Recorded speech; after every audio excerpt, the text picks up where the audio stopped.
Bonjour, aujourd'hui une petite vidéo pour présenter un script que j'ai fait et pour lesquels je remercie Camille et Graphos qui m'ont un peu aidé sur certains paramètres de ce script Python parce que eux sont quand même des codeurs certifiés, ce qui n'est pas mon cas. Et donc des fois j'ai eu des petits soucis à des moments donnés pour le mettre en place. Et donc voilà, je suis allé chercher les renseignements. Et en compilant un peu les renseignements de l'un de l'autre, plus ce que je savais, j'ai réussi à faire ce petit script que je vais vous présenter qui s'appelle HDRI Sky. Il se présente comme ça, il y a une petite image, quand vous aurez paramétré, je vais vous montrer à quoi il sert, et vous dites ça, vous cliquez sur OK, de toute façon même si vous fermez, en fait il mettra quand même. Et là en fait il va nous créer deux cieux. Un lighting qui sert à éclairer, l'autre background qui sert pour faire le fond de l'image dans l'intégration. Les matériaux portent les mêmes noms, donc il n'y a pas de confusion possible. Ils sont déjà insérés à chaque ciel. Ils ont les tags de rendu qui sont paramétrés, chacun pour être optimisé pour des rendus d'intégration dans des ciels HDRI, intégration d'objets 3D évidemment.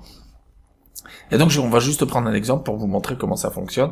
Si évidemment là les matériaux sont blancs parce que c'est sur le canal luminescence, on va aller ici dans le canal luminescence, puisque c'est le seul qui est activé, on va aller chercher une image. Alors je vous montre, si des fois vous n'avez pas les possibilités d'avoir plusieurs images, vous n'en avez qu'une seule, prenez la meilleure définition qui soit. On va prendre, mettons celle-ci qui est quand même en HDR, parce que si vous voulez éclairer, c'est quand même bien qu'elle soit sur du 32 bits pour des questions logiques de lumière, quoi.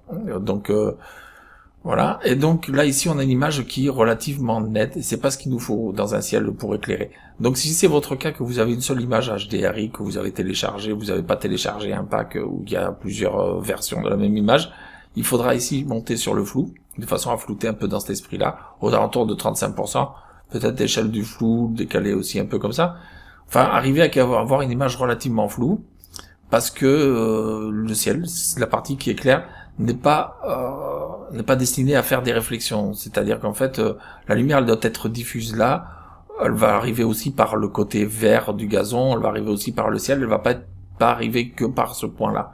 Il y a ce point-là qui est extrêmement lumineux, mais la lumière va arriver aussi par les autres points. C'est ce qui fait que ça va être une intégration réussie. Maintenant, nous, c'est pas notre cas, donc on va aller chercher l'image qui correspond, qui généralement est plus dans environnement. Vous allez voir, elle est floutée déjà à la base. Voilà, on obtient un peu. Voilà ce qu'il faut tendre à obtenir, même si vous obtiendrez pas exactement le même résultat. Mais voilà. Et ici, donc, pour le background, là, on va prendre l'image qui elle est nette, parce que c'est celle qui va nous servir pour l'intégration. Alors, évidemment, dans le viewport, vous aurez une image qui pixelise, mais au rendu, ce n'est pas le cas. Ça rend très bien. Maintenant, si ça vous gêne, dans le viewport, en fonction de votre configuration graphique, de votre carte graphique, vous pourrez monter les textures pour avoir quelque chose de net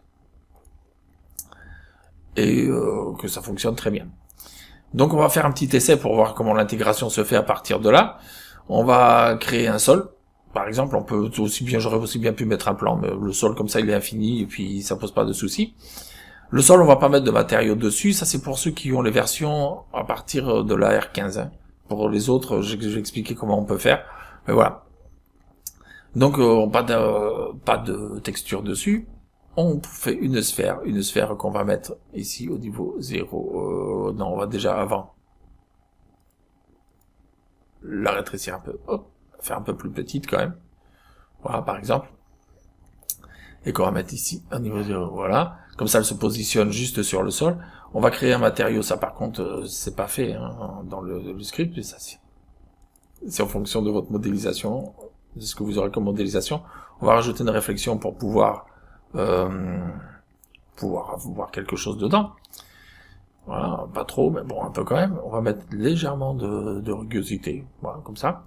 On va mettre ça sur notre sphère, et par contre, c'est là où va intervenir la différence entre ceux qui ont la R15, enfin les versions antérieures ou postérieures.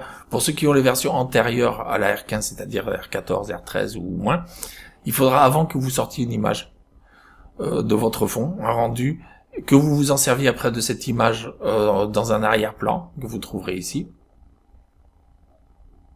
Hein. Mais et puis ensuite que vous sur votre sol ou sur votre plan que vous mettrez sous l'objet, ici, il faudra simplement. Par contre, effectivement, le script fonctionnera pas forcément parce que comme il n'y aura pas cette option, il n'aura pas pu décocher cette option-là. Il faudra juste mettre composition avec le fond, mais je pense pas que le script fonctionnera parce qu'il est fait sur une version R15 ou plus. Donc si c'est le cas, si vous avez des problèmes, dites-le moi, je modifierai un peu le script pour vous, je vous ferai une version plus simple. Et donc là, on va vérifier que tout marche bien. Sur le sol, évidemment, par contre, il faudra aussi mettre un tag de rendu, c'est-à-dire sur le plan ici, voilà, où c'est là justement où on va cocher ça. Donc pas besoin de matériaux, on fait juste ça. Ici, j'ai 2 matériaux qui sont mis sur ma sphère, donc c'est pas très utile. Et puis, dans les paramètres de rendu, il faudra évidemment mettre l'illumination globale, puisqu'on s'éclaire à partir d'un ciel HDRI, c'est aussi bien, et on va voir que le rendu se fait assez rapidement et très bien, comme ça. La bille est parfaitement intégrée, il n'y a pas de souci, vous pouvez la mettre plus grosse si vous voulez, vous pouvez la faire un peu plus grosse, mais à ce moment-là, il va falloir la repositionner sur le sol. Voilà.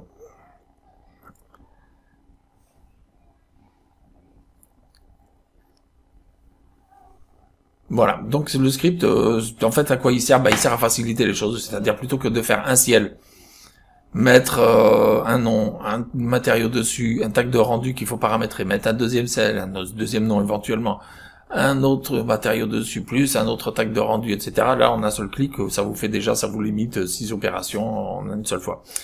Pour l'installation de ce script, quand vous allez le télécharger, vous allez cliquer sur le lien que je donne en dessous de la vidéo, vous allez tomber sur ce site-là, ça, il y aura un décompte, passez l'annonce, vous passez l'annonce, vous allez tomber sur un autre site, il faudra aussi attendre un petit décompte, repasser l'annonce, qui vous renverra d'ailleurs là-dessus aussi, ça fait une chaîne un peu machin.